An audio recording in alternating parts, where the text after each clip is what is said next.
A great big welcome, everyone, to the Evidence-Based Hair Podcast. This is Season 5, Episode number 6. Our final episode of Season number 5 to round out our summer podcast series for the summer of 2023. The Evidence-Based Hair Podcast was created for the hair loss practitioner, and it was created for all those who wish to dive in to this fascinating world of hair loss. Each week, I review a handful of studies that are changing how we think about hair loss. I'll introduce them to you, help you make sense of them, and give you my thoughts on how a given study just might change how we think about hair loss. These are studies in all different types of hair loss: androgenetic hair loss, alopecia areata, telogen effluvium, scarring alopecia, tinea capitis, trichotillomania, chemotherapy-induced hair loss. The Evidence-Based Hair Podcast was created by the Donovan Hair Academy, and was created to help all those who help all those with hair loss, and it was created for educational purposes and shouldn't be considered a substitute for medical advice. Today it's my great pleasure to review 5 studies with you, and for those of you who want a brief 10-minute overview, a mini podcast within our longer podcast, well, we'll begin that in under 30 seconds, and for those of you who want a bit more detail that helps you incorporate all these studies into your own practice, well, you and I will dive into those together. Thanks so much for joining me today, and thanks so much for joining me this past season. The fourth Monday of each month is dedicated to a variety of topics, and today I'd like to review with you 5 very interesting studies that have been published in the last month or two. Do you know what happens when you're deficient in vitamins and minerals? What happens to patients when you're deficient in iron or biotin or zinc? But do you know what happens when you have too much of something? Chivas and colleagues in the Journal of Cosmetic Dermatology from August review with us what happens when you have too much selenium. They present a really interesting report of a patient who obtained too much selenium from both a supplement and eating too many nuts.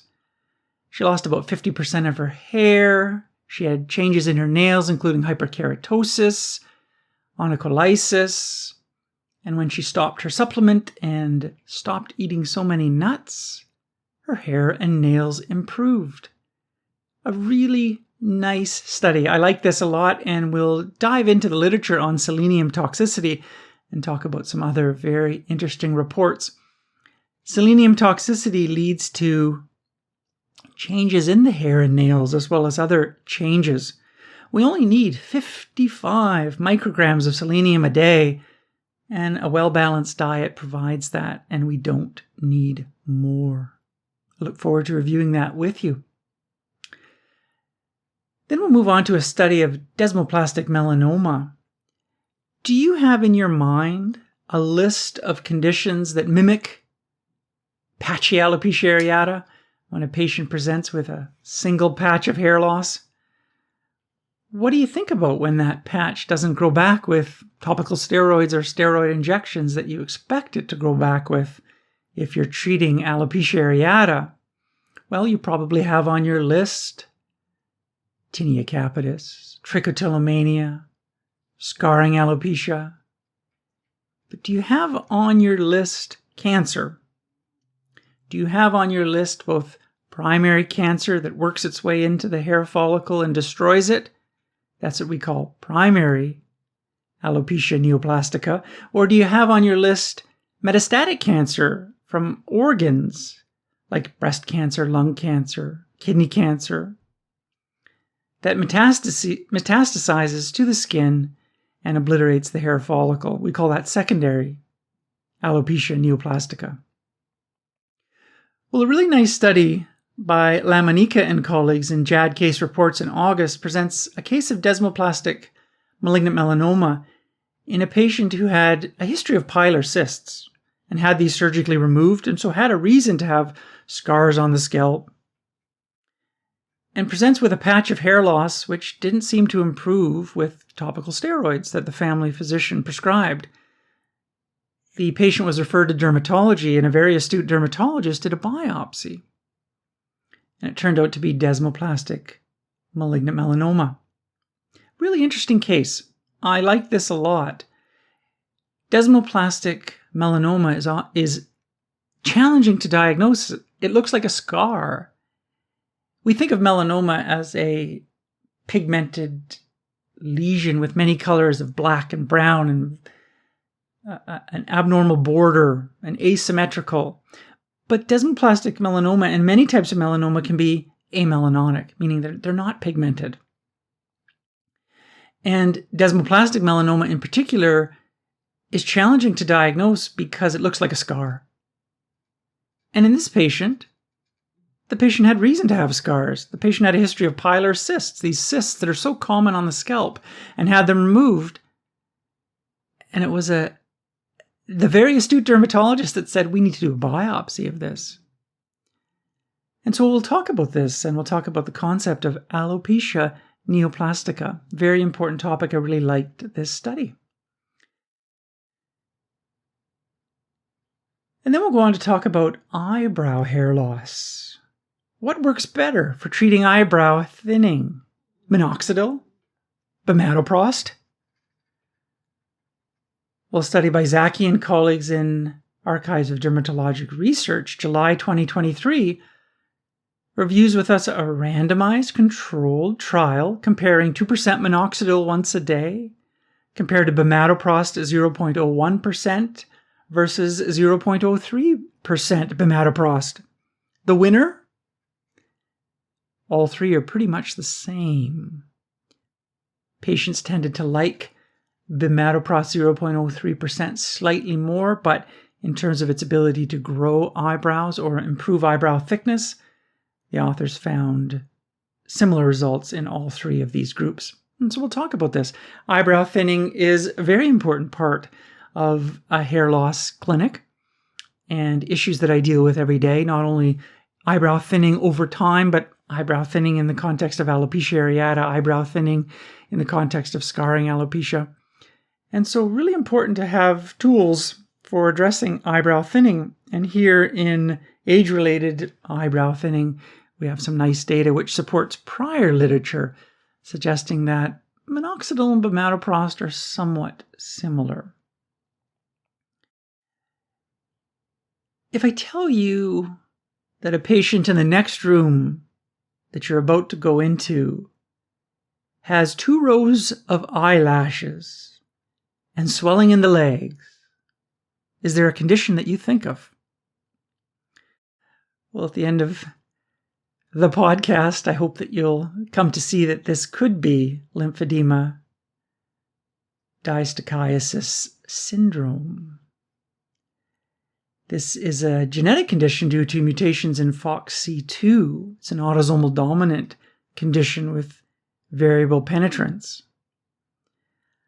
But it leads to a double row of eyelashes, as well as swelling in the legs. That's lymphedema that's usually present by the 30s. And we'll talk about this. We'll talk about this particular syndrome, lymphedema distichiasis. Distichiasis is a term that we don't talk about a lot. Di means 2, and stichiasis means row. So there's 2 rows of eyelashes, and that comes about via a process of metaplasia. The second row of eyelashes comes out of the meibomian glands. And metaplasia is this process whereby one type of mature tissue is replaced by another type of mature tissue. And we'll talk about the concept of metaplasia and this interesting syndrome. And finally, we'll talk about seasonal shedding, a subject that I really enjoy reading about. If you or your family or your patients or your neighbor is experiencing more shedding at this time of year and you live north of the equator, you very well may have seasonal shedding. Now, you could have hair loss from stress, low iron, a diet that you're on, a thyroid problem, some new medication you started, of course. But this is the time of year where seasonal shedding is at its peak. And we'll review a nice study by Buontempo and colleagues in the Journal of the European Academy of Dermatology and Venereology from July, where they looked at Google Trends with the word hair loss. And they found that people seem to be punching in the word hair loss quite remarkably in August of every year. The second place winner is September. Third place is July. But there's something very special about July, August, and September, that people are worried about hair loss every single year. And the month that they're the least concerned, April. And so we'll take a look at this concept of seasonal shedding, and I'll introduce you to 6 studies that have been published in the literature dealing with seasonal shedding, and we'll talk about these. And they all come to a very similar conclusion, that in human beings, August, July, September, these are the months where humans shed. And I think it's really important to look back at these 6 studies. Some of them are wonderful studies, very elegant studies, classic studies in our hair world. Important to know about them. The references for all of these studies will be in the show notes that accompany this episode. So we begin by a study by Chivas and Akpinar titled Selenium in the Supplement as the Probable Cause of Hair Loss and Nail Dystrophy, Journal of Cosmetic Dermatology. Really liked this report. Selenium is an essential mineral. We need to get selenium from food that we take in. Fortunately, we don't need all that much. We need 55 micrograms. Selenium is a cofactor for enzymes. Glutathione peroxidase, thioredoxin, reductase. And so it has a key role in blocking oxidative stress. Selenium supplements are very popular. Many people think that taking selenium supplements is the answer to hair loss, just as they feel that taking biotin supplements is the answer to hair loss. And as we've reviewed many times in the past, there's no great evidence for this for the vast majority of patients. There are exceptions.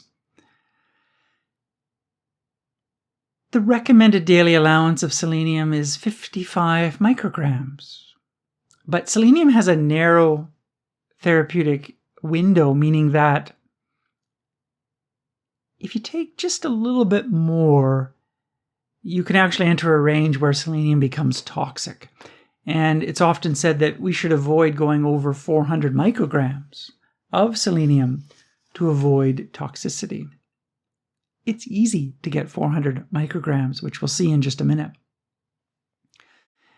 The symptoms of selenium toxicity, which is known as selenosis, includes nausea, vomiting, fatigue, abnormalities of the nervous system like paresthesias, hyperreflexia, pain in the extremities, and garlic-smelling breath. Dermatologic manifestations of selenosis include nail discoloration, brittleness, nail loss, skin ulcerations, and hair loss in the form of hair shedding. Now, certain foods are known to be rich in selenium. The gold medalist of selenium-rich foods is Brazil nuts. A single Brazil nut is packed with almost 100 micrograms of selenium. So you take 4 and you're at your toxic level. If you take 10, you're dramatically over your toxic level. And as many patients tell me, who can eat just 1 Brazil nut? Other foods are rich in selenium as well. 3 ounces of salmon has 41 micrograms. A cup of whole wheat pasta has 43. So there's 12 large shrimp, a cup of tofu, a cup of cooked rice, a cup of shiitake mushrooms. Just by eating any of those food groups, you've pretty much met your daily requirements.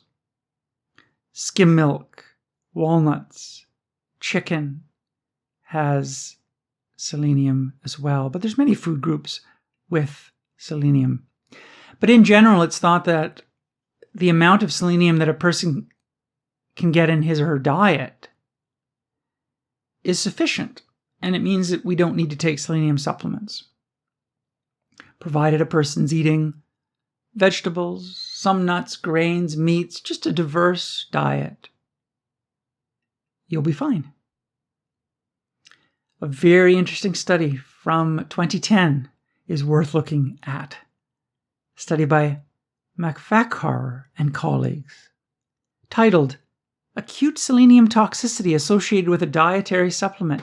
This is a really interesting paper in the archives of internal medicine. Just like to spend a moment on it, and then we'll dive in to our current study. But McFakhar published this very nice study whereby, due to a worker error at a plant making a supplement, selenium was put into a dietary product at 200 times the level that it should be. And many patients got sick. The FDA got involved. And so it was employee error at the manufacturing plant that led to this supplement going out into the real world with 200 times more selenium than it should have. The product was labeled as having just 200 micrograms of selenium per ounce, but when the FDA got involved and measured it, it had 40,000 micrograms per ounce, so 200 times more than it should. There were detailed telephone interviews identifying who received this product, what side effects did patients get. And there was 201 people that had selenium poisoning from this error. And it was estimated that the median dose of selenium that was consumed each day was dramatically over the 55 micrograms that we all need. And the median dose was 41,000 micrograms. The blood selenium concentrations were at a mean of 761 micrograms per liter. The normal is around 100 to 200, but these patients had a mean of 761 micrograms per liter. Hair loss was one of the top 3 symptoms in those patients. Diarrhea was number 1 in 78% of patients. Fatigue number 2, 72%. Hair loss in 70% of patients. But a whole range of symptoms occurred, and this was uncovered via those telephone interviews. There was joint pain, there was nail discoloration, nail brittleness, headaches, nausea, foul breath, fever, skin eruptions. The amount of hair loss in patients overdosing on selenium ranged from 10% to 100%. But half of patients had less than 50% hair loss, half of patients had more than 50% hair loss. And of the 78 patients that had hair loss, 18% of them had almost complete hair loss. And 1% of patients had total body hair loss. So now we come to Chivas and Akpinar in this study in the Journal of Cosmetic Dermatology from August 2023, where they report a patient presenting for medical attention with severe hair loss and nail discoloration starting about 3 months prior. The patient had started taking a multivitamin complex which had selenium in it, and the patient was taking this selenium in hopes to protect from the COVID pandemic. 2 weeks after starting the supplement, the patient had these hair and nail changes, as well as nausea, as well as weakness, as well as itching on the body. And the patient lost about half her hair in the form of a telogen effluvium. Upon examination, the hair pull test was positive, suggestive of excessive shedding. This particular study by Chivas and Akpinar is available free online. Do check it out. Punch in selenium in the supplement as the probable cause of hair loss and nail dystrophy, and it'll bring you to this paper. And you can see the patient's hair loss, as well as the yellowish discoloration in the nails, the subungual hyperkeratosis or thickening, the lifting off or onycholysis. Scrapings were done and they were negative for fungus. There was also redness in the nails. And the patient had blood tests. Most tests were normal. The selenium levels were 1,300 micrograms per liter. Remember, the normal is 100 to 200. What's so important to remember is that level of 1,300 micrograms per liter is huge. In those patients in the 2010 study by Makfakuar, with people overdosing on the supplement that was incorrectly made, the mean selenium level in those patients' blood was 761 micrograms per liter. And here, this patient had 1,300 micrograms per liter. So this is a huge number. Further questioning revealed that the patient was taking about 150 micrograms of selenium a day, just a little bit more than the recommended 55 micrograms per day. But the author stated this couldn't possibly account for these high selenium levels. So where is it coming from? So they asked more questions, and it was discovered that she had been eating many different kinds of nuts in handfuls, 1 or 2 handfuls every single day. She bought the nuts from an open market, so it wasn't entirely clear, but the authors calculated that she was probably getting up to 1,000 micrograms of selenium a day by eating those nuts. And so all in all, the authors felt that hair loss and the nail changes, as well as the other symptoms, were coming from the high selenium levels of 1,300 micrograms per liter. So the patient was advised to stop taking the supplement, stop eating these nuts, and after 6 months, there was an improvement in the hair and nails. And the authors show very nice photos documenting this increase in density, and very nice photos documenting the improvement in nails. The yellow discoloration, the thickening, the onycholysis improved. So all in all, the authors proposed that patients should be warned about high selenium levels in supplements and in their diet, and that when patients present with hair and nail problems, that we have to be thinking about things that affect hair and nails. Hair and nails are like cousins. We know that many conditions affect hair and nails. Alopecia areata affects hair and nails. Lichen planopilaris can affect hair and nails. Certain mineral deficiencies can affect hair and nails. And here, selenium toxicity can cause telogen effluvium as well as nail hyperkeratosis, onycholysis, redness. So I really like this paper. Selenium is very popular. Patients are taking a ton of selenium. And many of these supplements have 100 micrograms, some 200 micrograms of selenium. It's easy to get high levels. It's important to remember that the therapeutic window is very narrow. So it's easy to overdose. If you're taking a supplement, you're eating a lot of nuts, you're having a well-balanced diet, tofu, pasta, salmon, mushrooms, other nuts, then you're probably exceeding 400 easily. And so we need to be aware of this, and I think this opens the door for us to think a little more about selenium. So we move on now to a study by LaMonica in JAAD Case Reports, August 2023, titled Desmoplastic Melanoma, presenting as an alopecic patch in a young patient.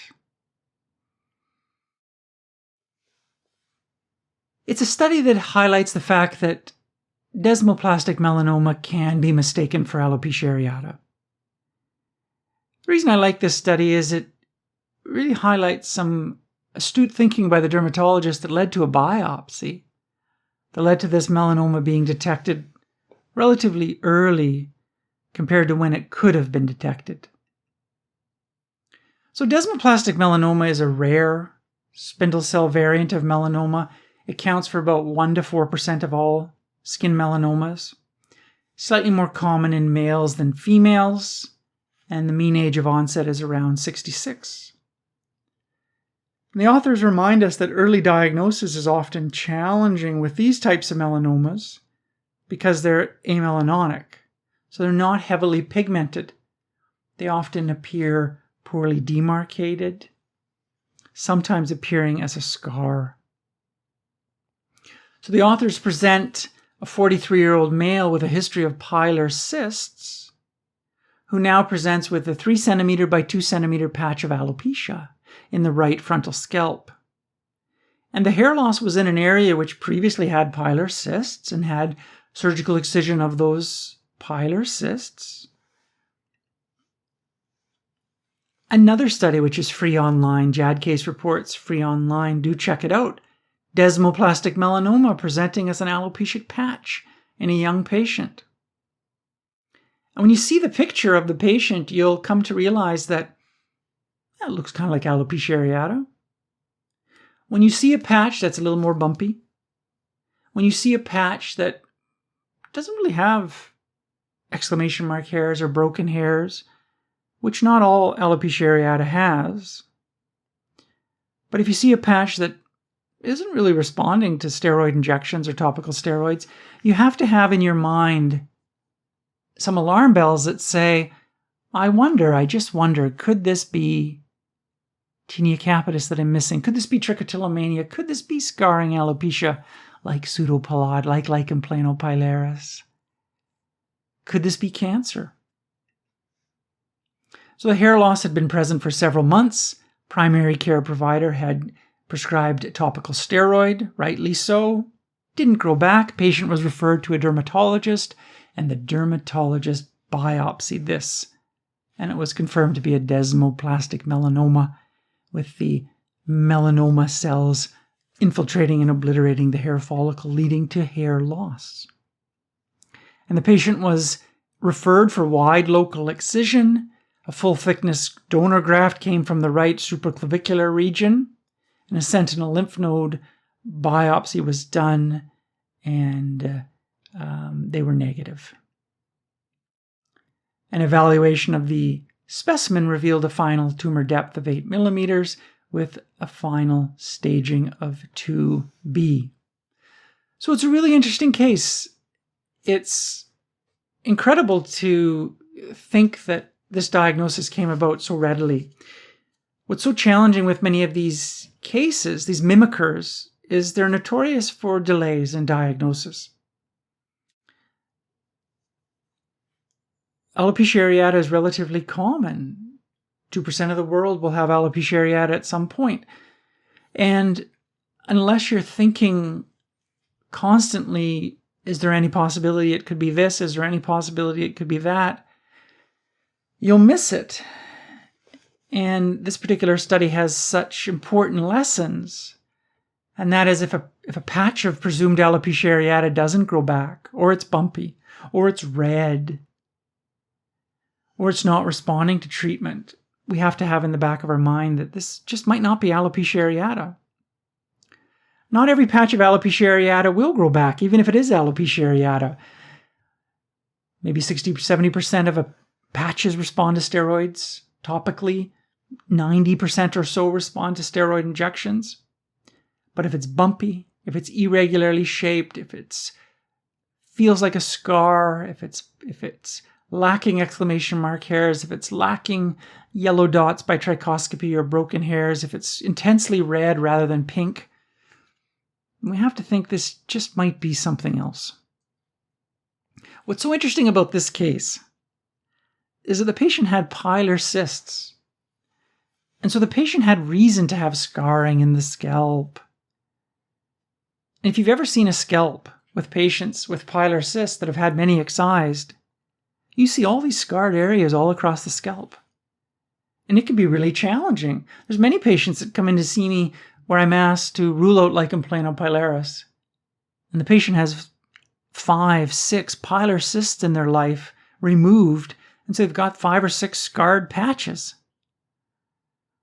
And so what you need to do is ask the patient, can you remember where these pilar cysts were removed, and then block those out of your mind if possible to evaluate the areas of the scalp which may represent lichen planopilaris or scarring alopecia. The problem is that sometimes patients don't know.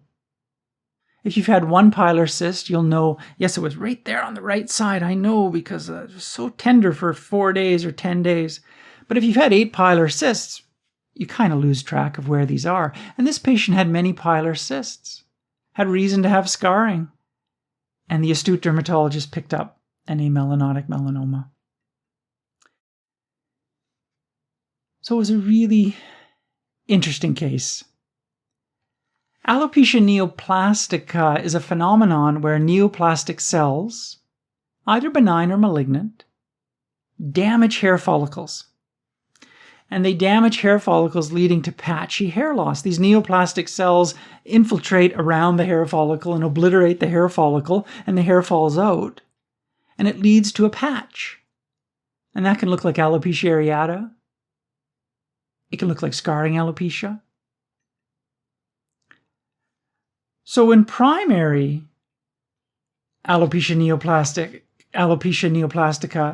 there is a local skin neoplasm that's infiltrating the hair follicle, and that can be either benign or malignant.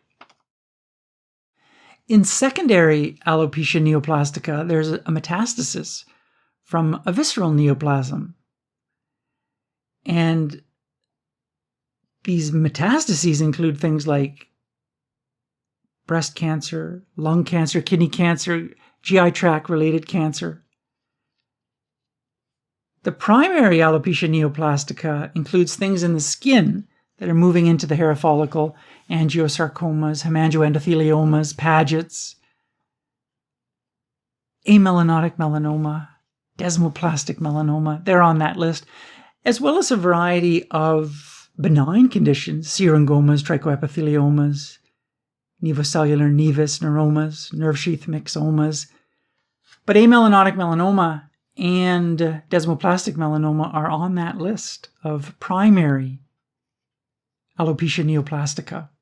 And the authors remind us that most cases of alopecia neoplastica where neoplastic cells enter into the hair follicle area and cause hair loss are from the visceral cancers. And primary alopecia neoplastica is much more rare. And they remind us in their discussion that there's 4 cases in the literature of patchy alopecia that looks like a scar. And some of the cases were red looking. Some of them looked like alopecia areata quite closely. Some of them looked like discoid lupus. Some looked like lichen planus. And so we just need to have that in the back of our mind. And alopecia neoplastica should be considered in patients with an unusual scarring alopecia, or an alopecia areata-like presentation that fails to respond to treatment. So a patch of scarring that's red, whereby you can't really see many classic trichoscopic findings of lichen planopilaris. There's no perifollicular erythema, there's no perifollicular scale. Doesn't seem like discoid lupus. I'm not picking up the follicular plugging. I'm not picking up the follicular red dots. It doesn't appear like the alopecia areata. There's no exclamation mark hairs. There's no black dots, yellow dots. When you have a situation where it just doesn't seem like classic, then alopecia neoplastica enters your mind. And so I thank the authors for this really nice study. So we move on now to talk about eyebrow thinning, a nice study in the Archives of Dermatologic Research, July 2023, titled Comparative Study of the Efficacy and Safety of Topical Minoxidil 2% versus topical bimatoprost 0.01% versus topical bimatoprost 0.03% in the treatment of eyebrow hypotrichosis. So eyebrow thinning is common, and I would even estimate that eyebrow thinning is becoming even more common in the past several decades. I don't think any good studies have been done, but eyebrow thinning is incredibly common in the world. And yes, there are styles of tweezing that were popular many decades ago that lead to eyebrow thinning, and there's other issues like trichotillomania and thyroid disease and other issues, but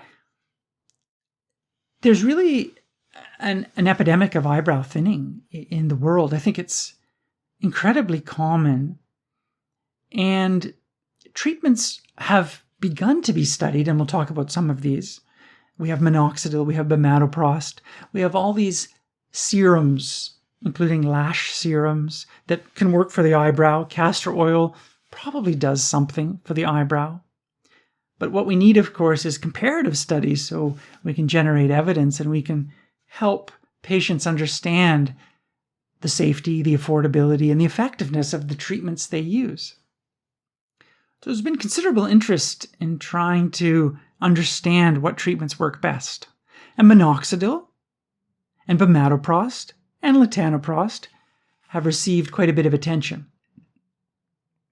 In 2012, a nice study in the Journal of Dermatology was published looking at bimatoprost 0.03% compared to 3% minoxidil. Individuals in that study applied minoxidil 3% to one side and bimatoprost 0.03% to the other side. And you may know bimatoprost 0.03% as Latisse. So this study in the Journal of Dermatology suggested that minoxidil and bimatoprost were pretty similar in their effectiveness. It was a small 16-week study of 27 patients. 51% in the minoxidil group had an increased eyebrow hair density, 59% in the bimatoprost group. In terms of patient satisfaction, 44% in the minoxidil group felt pretty satisfied, and 40% in the bimatoprost felt pretty satisfied. So all in all, pretty similar between bimatoprost 0.03% and minoxidil 3%. So now we have a somewhat similar study by Zaky and colleagues in the Archives of Dermatologic Research.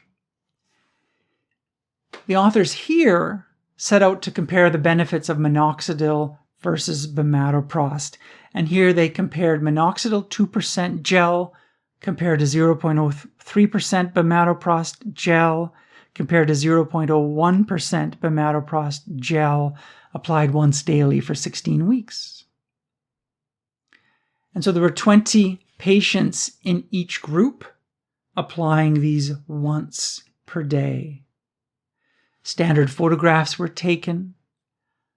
Trichoscopic eyebrow assessments were carried out, and eyebrow growth was evaluated on a 4-point scale, 1 being very sparse, 2 being sparse, 3 being full, and 4 being very full. So 20 patients in each of these 3 groups, 60 patients total. The mean age was similar across these 3 groups. The eyebrow density was pretty similar in all 3 groups before starting. And the key take-home message is that the outcomes were fairly similar. The improvement in this 1 to 3 scale was similar in these 3 groups, being around 2. The change in eyebrow diameter was around 4 micrometers in the bimatoprost 0.03% group. Same with the bimatoprost 0.01% group. Same with the minoxidil 2% group. There was about 5 to 6 more eyebrow hairs, somewhat similar across the groups. And in terms of patient satisfaction, on a scale of 1 to 10, pretty similar, but the 0.03% bimatoprost group had a score of 8 compared to 6.8 for the bimatoprost 0.01% group and 6.6% for the minoxidil group. and it was statistically significant that the bimatoprost 0.03% group was higher than the other two groups. All in all, patient safety was pretty good. So a really interesting study that complements the prior studies in the literature comparing bimatoprost and minoxidil for eyebrows teaches us that outcomes are pretty similar. Remember, this study had 2% minoxidil as the comparator. The other study I reviewed in the past from the Journal of Dermatology had 3% minoxidil. We don't know if 5% minoxidil would be more effective. We don't know if bimatoprost and minoxidil would be even more effective. But all in all, side effects were low. The medications were well tolerated. When one thinks about minoxidil being possibly less expensive than bimatoprost, the fact that they're similarly effective means that maybe a patient could save a lot of money by using minoxidil instead of bimatoprost. But this wasn't a study in cost effectiveness, it was a study in effectiveness. One must remember this was a study of females. This was a study lasting 16 weeks, so we don't know if males would respond the same way, and we don't know if the results would be the same at week 52 or week 522. This study stopped at 16 weeks. But all in all, a really nice study. And so when I see patients with eyebrow hypotrichosis, I'm constantly thinking about, should we start minoxidil? Should we start bimatoprost? Should we start both? Should we start minoxidil twice a day? Can the patient do twice a day? Should we alternate bimatoprost and minoxidil? Should we apply bimatoprost and then minoxidil, or minoxidil and then bimatoprost? We don't have those good studies, so there's a bit of unknowns, but most likely there's some degree of additive benefit, but those studies have not been done. But what we can conclude from this is that there is merit to prescribing minoxidil and or bimatoprost in the treatment of eyebrow hypotrichosis. And I really like this study. These are nicely done studies.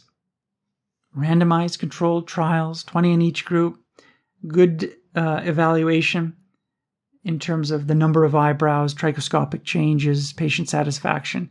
These are the way good studies are done. So we move on now to a study by Orsillo and colleagues, JAAD Case Reports in August, titled Second Row of Eyelashes with Lower Extremity Edema. Distichiasis comes from the Greek word di meaning two, and sticks or stikos meaning row or line. And so this particular syndrome that the authors are teaching us about in this particular JAAD case report is lymphedema distichiasis syndrome.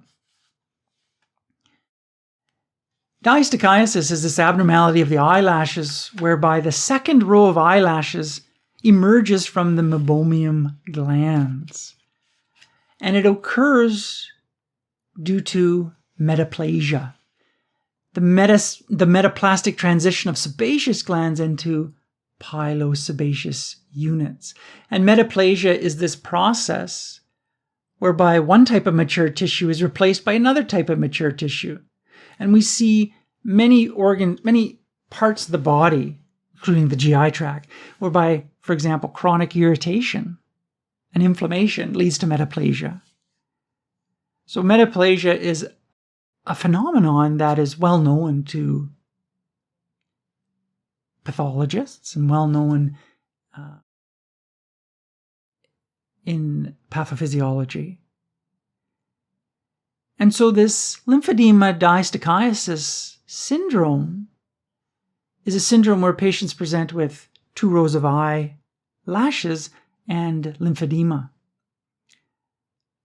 Now, distichiasis can present congenitally like in this lymphedema distichiasis syndrome, or acquired. So chlamydia trachomatis or trachoma can lead to distichiasis as well in an acquired manner. But Orsillo and colleagues here report a 71-year-old male with this lymphedema distichiasis syndrome. Examination of the patient showed 2 rows of eyelashes. The second row of eyelashes was emerging from the meibomian glands on the upper and lower eyelids. The patient said that he'd had this entire life. Free online, check it out, JAAD Case Reports. Punch in second row of eyelashes with lower extremity edema, and you'll see this very nice report. It's helpful to check it out when you see distichiasis the first time. Your brain will say, something's different here, but it'll be hard to process exactly what's abnormal. And then you go back and compare what eyelashes look like, and then you go back and look at the eyelashes of someone with distichiasis, and you realize, okay, I see where the double row is coming from. But spend some time looking at that JAAD Case Reports article. The authors show the nice photos of the eyelashes and the bilateral lower extremity edema. The patient also had a daughter with this lower extremity edema, lymphedema, and distichiasis. And so this is the lymphedema distichiasis syndrome. Greek, di meaning 2, stikes meaning row or line in Greek. It's a rare condition. But 94 to 100% of patients, the authors teach us, with lymphedema distichiasis syndrome have distichiasis. It can be found at birth or develop soon thereafter. The eyelashes may or may not create any problem, but 75% of patients do have keratitis, conjunctivitis, photophobia, but not all do. The lymphedema can affect the lower extremity, can affect the legs, can affect the genital area, and it usually develops in the 20s and 30s. And by 30, most patients do have this lymphedema. There's quite a list of conditions that have lymphedema, and so it's important to be aware of that.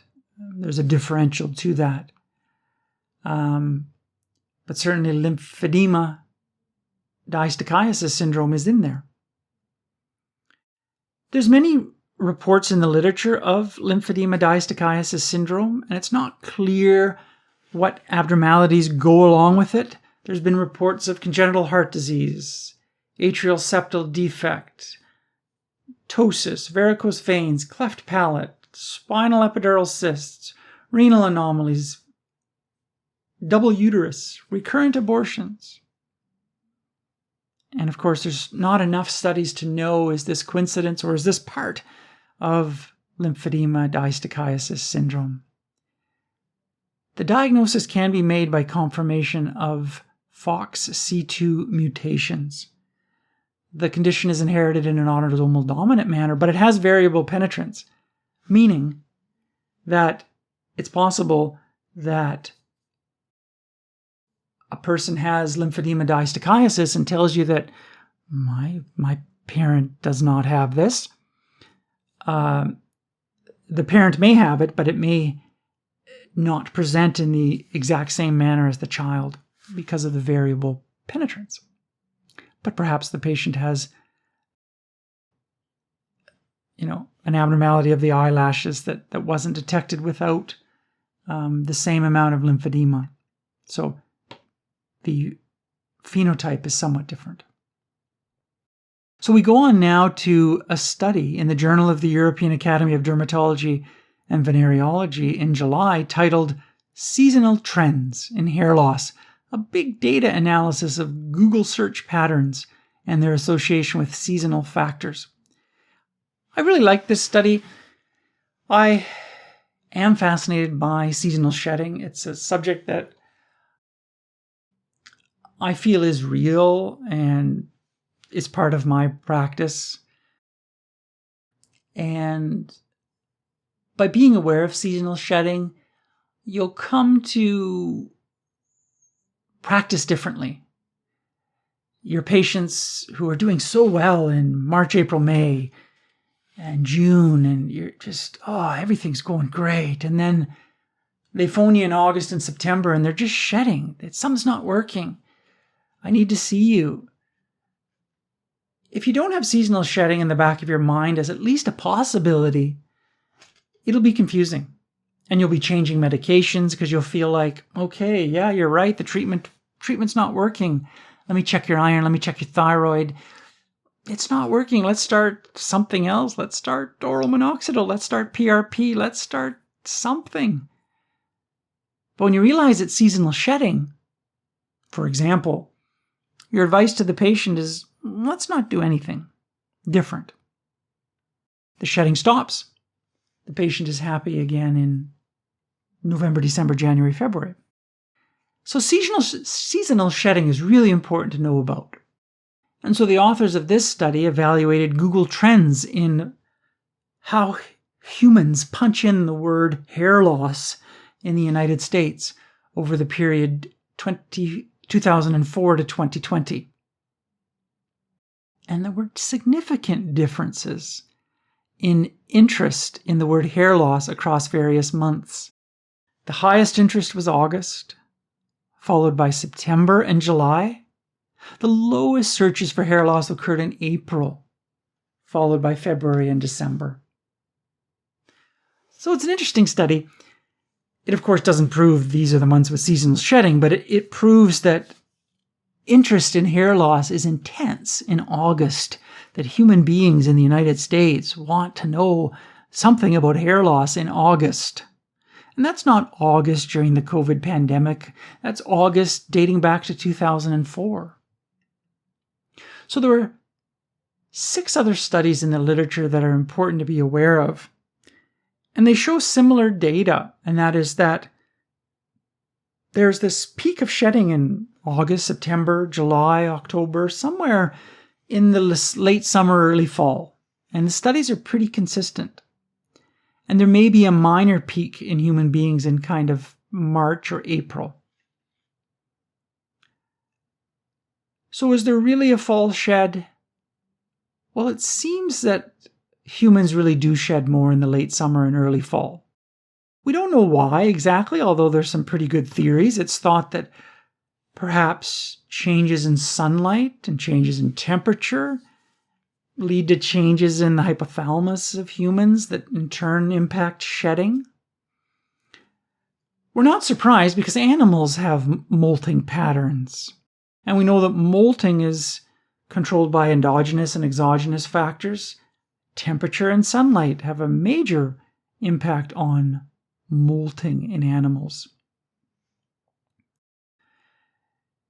What's so interesting is that seasonal shedding really wasn't thought to exist until the late 1960s, when dermatologist Orsillo, who contributed so much to our field, recognized seasonal shedding in 3 women in New York who had maximal hair fall in November. And Orsillo also proposed a second peak of shedding in the spring. But that's when it first came to be recognized that maybe we have this seasonal shedding pattern in humans. An important study in the British Journal of Dermatology in 1991 by Randall and Ebling, titled Seasonal Changes in Human Hair Growth, really played a key role in getting this field of understanding seasonal shedding going. It was a fascinating study of 14 men, age 18 to 39 in Sheffield, UK, whereby they collected beard shavings, shed hair, finger and toenail clippings every 28 days for 18 months. And as we'll see in these 5 studies that I'll describe, there's some pretty meticulous, classic hair studies. Every 28 days, hair samples were taken from 5 areas on the scalp. Participants were asked to record the number of hours they spent outside. This is a lot of work. So men in this study reported spending more time outdoors in the summer than in the winter, about 30 hours per week in June and July compared to 11 hours in January or February. And the authors found that the proportion of hairs in anagen, or growing, sticking to the scalp, peaked in March, and they fell steadily through September. So the best hair likely in March, and then diminishing through September. When the authors examined bags of hair that patients brought in, they found that maximal shedding took place in August and September, and shedding was the least in March. And shedding in August was about double that of March. 1996 saw the study by Courtois and colleagues, Periodicity in the growth and shedding of hair, again in the British Journal of Dermatology. This Courtois study from L'Oréal laboratories in France was another one of these great studies. 10 patients over 8 to 14 years. And the authors used phototrichograms to document the percentage of hairs in telogen phase. In 9 of 10 subjects, there was a link between sunshine hours and the percent of hairs in telogen. And the authors found that late summer and early autumn, August, September, October, were the periods of the highest telogen hairs. And December, January, and February were the periods of minimal shedding.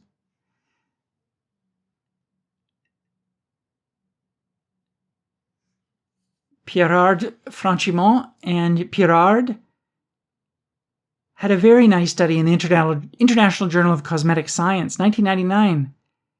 The fluvium, the actinic telogen effluvium. Another one of these incredible studies. 2,857 subjects over 2 years. They found an increasing proportion of telogen effluvium happening in July through October, and the lowest rates in January. Kunz, Seifert, and Trüeb published a nice study, Dermatology, 2009, titled Seasonality of Hair Shedding in Healthy Women Complaining of Hair Loss. These authors examined shedding patterns of 823 women using trichograms. These are huge studies.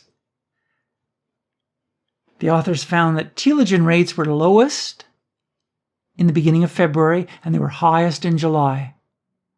And there was a second peak in April. 823 patients. These are big studies. And what I also liked about this study is the authors showed that seasonal shedding occurred regardless of whether the patient had female pattern hair loss and regardless of whether they were using minoxidil or not.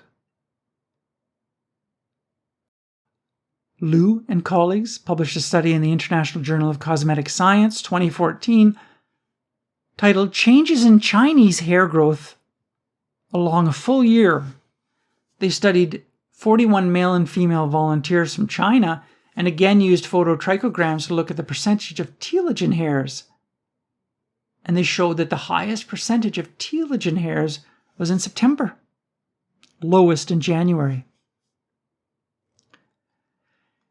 And finally, another study in the British Journal of Dermatology in 2018, which is very similar in the design of the Buontempo study that I just reviewed. This was a study by Hsiang and colleagues titled Seasonality of Hair Loss, a time series analysis of Google Trends data. So when I looked at the Buontempo study, I was immediately reminded of this 2018 BJD study by Hsiang and colleagues. That study supported that people seem to be more concerned about hair loss in the summer and fall than in the winter and spring. And so when they looked at Google Trends in that study, looking at the term hair loss, they found that searches in the summer were much more frequent than the spring. Searches in the fall were runner-up. and spring seem to be the least entries related to hair loss. So now we have this 7th nice study of seasonal shedding. Buontempo and colleagues, JAAD July 2023. Do check it out. Very interesting study. And I congratulate the authors for keeping this subject of seasonal hair shedding going. There's something very special about the month of July, August, September, the months of July, August, September in the Northern Hemisphere where humans shed. So that's it for this week. That's it for this season. We talked about some very interesting studies in the last few months. We talked about a very nice study by Chivas and colleagues in the Journal of Cosmetic Dermatology looking at a patient that took too much selenium and had hair loss and nail changes. And when she stopped eating nuts and stopped her selenium supplement, she had a remarkable improvement in her hair and a remarkable improvement in her nails. And we talked about some prior studies in the literature documenting what happens to human beings when they get too much selenium. I think it's really important, and it fuels further studies for us to all be thinking about how much selenium are we going to recommend. It has a narrow therapeutic index, and if a patient has a well-balanced diet of meats and vegetables and nuts, and nowadays many people are eating nuts, and now you add on a selenium supplement or a multivitamin supplement packed with selenium, you very well could be overdosing. Then we talked about this very important study of primary alopecia neoplastica, a study of desmoplastic melanoma. LaMonica and colleagues in JAAD Case Reports tell us of this patient presenting with a patch resembling alopecia areata, but the biopsy showed desmoplastic melanoma. Then we looked at a study by Zaky and colleagues comparing minoxidil to bimatoprost in the treatment of eyebrow hypotrichosis. What was the winner? Well, they were all pretty similar in terms of growth of eyebrows, improvement in thickness of eyebrows. There's a slight increase in patients liking the bimatoprost, 0.03%, but the results were pretty similar. And we answered the question, what happens when you go in to see a patient with 2 rows of eyelashes and swelling in the legs? Well, you may be meeting a patient with lymphedema distichiasis syndrome, a genetic condition due to mutations in FOXC2. And we reviewed this very nice study and this concept of metaplasia. And then we talked about seasonal shedding, a study by Buontempo in the Journal of the European Academy of Dermatology and Venereology in July, which reminds us that something very special in the Northern Hemisphere about the months of August and July and September, where human beings are shedding. And we reviewed 6 studies from the literature which support this concept, some of them being large studies with elegant studies with phototrichograms and getting patients to bring in bags of hair. And these are classic studies, important for hair specialists to know about these wonderful studies and how much information can come from this type of study design. Before I say goodbye, let me remind you, if you're a hair loss practitioner, perhaps a dermatologist or a hair transplant surgeon, or you're a family physician or a cosmetic physician, or you're a trainee in dermatology, a registrar or a resident, or a plastic surgery fellow, or you're a fellow in hair loss somewhere in the world and you'd like to dive in and learn more about hair loss with me, you might consider applying for the Evidence-Based Hair Fellowship Training Program. We start in January. We meet virtually once a week, either on a Wednesday or on a Thursday. From January 2024 through to August 2025, 87 weeks. It's a fun and intensive program which molds participants into a hair loss expert. It's a unique program that trains participants how to solve problems, how to think critically inside the box, and how to think critically outside the box. solving problems will be very much a part of this program. And the hope is that some of this type of thinking will become second nature to you when I say goodbye to you at the end of the program in August 2025, and we prepare to welcome our next group in January 2026. Details about the program and everything you need to know are found on the Donovan Medical website at donovanmedical.com/Donovan-Hair-Academy or on the YouTube channel Donovan Medical. And for those of you that are interested, we will be having a series of question and answer webinars, September, October, and November. September 6th, 7th, 27th, 28th, October 18th, and November 16th are the dates of our webinars. If you'd like to attend a question and answer webinar and have some of your questions answered, but you can always email us as well. Deadlines are December the 1st, and the details about how to apply are found on the video on the Donovan Medical website, as well as on the website. So do check it out. And that brings us to the end of Season 5. I want to thank everyone for joining me this past summer for another season of the Evidence-Based Hair Podcast. I thank everyone for your interest. I thank everyone for joining me each week and the tremendous growing interest in the podcast. I really am happy that it helps people. And I appreciate all the emails that we receive and the comments that you give. And I look forward to seeing you next fall. We'll be back here in October, and we'll be together in October and November and December. And the Evidence-Based Hair Podcast ends each year with the top 20 studies of 2023. And you'll see online when that particular webinar is. That's an open webinar for everyone, and I look forward to seeing you there as well. That's a wonderful year-end celebration of some of the top studies of the year gone by, and we'll talk more about that in the fall when we begin season number 6. Thanks so much for joining me this past season. I look forward to seeing you in the fall. Bye for now, everyone.